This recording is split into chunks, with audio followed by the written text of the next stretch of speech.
Steve Gamache here for another Chef Knives to Go quick look product review. And what we have this time is the Tabata Awagami R Blue No. 2 tall Gyuto 180mm knife. And you can see it is tall. It almost has a Santoku type shape to it. The way these are constructed is they have 3 layers. The center hard core cutting edge steel, easy for me to say. You can kind of see that steel, that shiny part, or this part right here is the core steel. That is what's known as Awagami or Blue Paper No. 2 reactive high carbon steel. It's an excellent kitchen knife steel. Heat treats about 62 Rockwell on that core steel.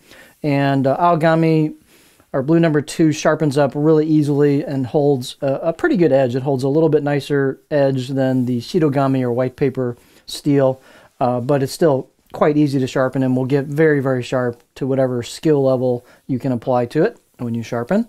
The construction has soft stainless cladding over the top of each side of that core steel, and the cladding does wrap around the top of the spine, the top of the blade. So the only reactive part's going to be towards the edge here. Regardless, you should pretty much try to get in the habit of using your knives, cleaning your knives, drying your knives thoroughly, and then putting them away when you're done, whether they're stainless or not. It's just kind of a good standard habit to get into, not let them sit wet, and you'll be good to go on pretty much any knife construction that you want to use. So the edge will patina a little bit as you use it and, obtain those different colors and shades depending on the kinds of things you cut. So it tends to be a nice contrast over time. The weight and dimensions can vary a little bit from knife to knife. This particular one is 205 grams or 7.2 ounces. The edge length is about 7.3 inches or 186 millimeters. A little oversized to the 180, but that gives you a little extra length. The overall length of this handle is about 13.2 inches. And then thickness-wise, these knives are thick, stout, stiff blades. It's just the style of this maker for this line of knives. And so I got about 4.1 millimeters thickness at the back here, and then about 3 millimeters halfway down. And then it doesn't lose a whole lot of spine thickness. It's pretty stout all the way down till you hit the grind. And the grind's pretty much where you see this change in finish. And that's where it thins out towards the edge. It actually gets pretty thin. Camera to focus here. It actually gets fairly thin towards the tip, despite the thickness of the blade at the spine. And they thin it out pretty nicely at the edge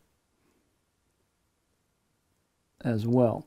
So this knife should have a pretty good combination of stiffness, a little weight to it on the the cutting board, and as well as some decent to probably quite good performance at the edge and the tip. So pretty much a good combination of properties. Again, it's a tall 180, so it's about 55 millimeters at the heel. And the handle is ambidextrous oval, a rosewood with a black packawood ferrule. They've got a couple of gaps here in the glue-up job, so you might want to take a look at that. If you've got some gaps in there, seal that up with something. Could be beeswax, could be some kind of, silicone, whatever kind of thing you want to put in there to keep water from getting in there. That's a good idea. The balance point is going to be a little farther forward. Not actually too much in this particular one, less than I thought it would be. So there's our balance point with this particular handle on this knife. And pinch-wise, that's pretty close to a pinch grip for me. So that means this blade's going to be pretty neutral.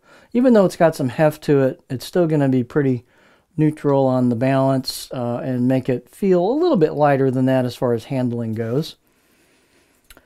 Let's see, let's get our beauty shot.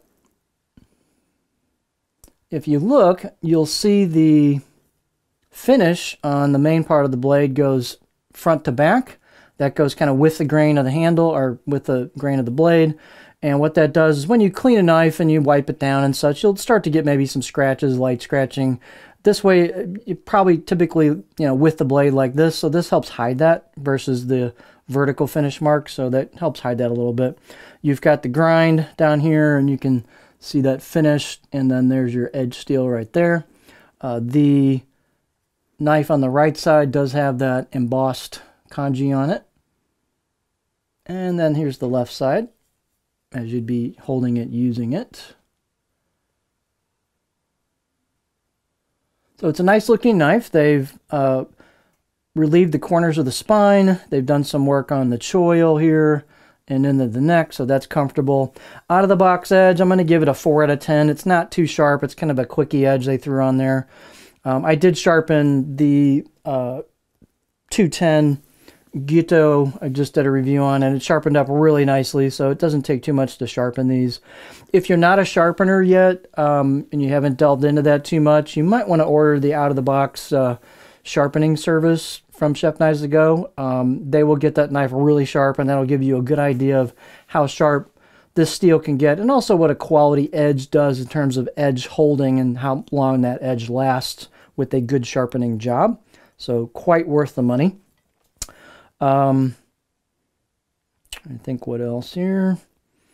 And, you know, one of the things this kind of reminds me of a little bit is a deba, which is a lot of times used for processing fish. And this isn't quite as thick as a traditional deba, but it might actually work as kind of a light deba blade. It's got some thickness to it, so possible option for you.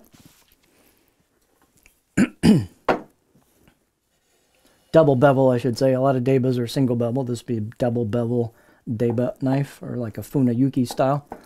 So here is our edge profile on the board. Again, it's quite tall. You can see the point is a little bit lower in relation to the center line, but it'll rock pretty nicely. I can get way up there. I don't see too much flat spot on this. The 210 I just did had a pretty good flat spot towards the back. This one is pretty much a continuous curve. It is a nice edge profile in terms of there's no high or low spots or bumps in it. It's very smooth. So they've taken the time to do a quality edge profile in terms of the curvature on both knives, which is a good sign. It's not bumpy. I don't see any bumps or valleys in that. So it's very smooth, but it definitely doesn't really have a flat spot. So push pull cuts, glide cuts, maybe a little bit of chopping towards the back. Tip draws, you'll have to lift the handle a little bit higher, but you can definitely do tip draws. But this thing is going to be, I think the strong suit's going to be rocking and push pull cuts, glide cuts. And every knife can be just slightly different. So your sample might be slightly different than this one, but that gives you a general idea. So this is a nice package if you want something that's kind of stiff, stout, but should have pretty good performance towards the edge and the tip. And stainless clad for easier maintenance, but easy to sharpen Aogami steel. This is the Tabata Aogami or Blue No. 2 Tall Gyuto 180mm knife from Chef Knives To Go.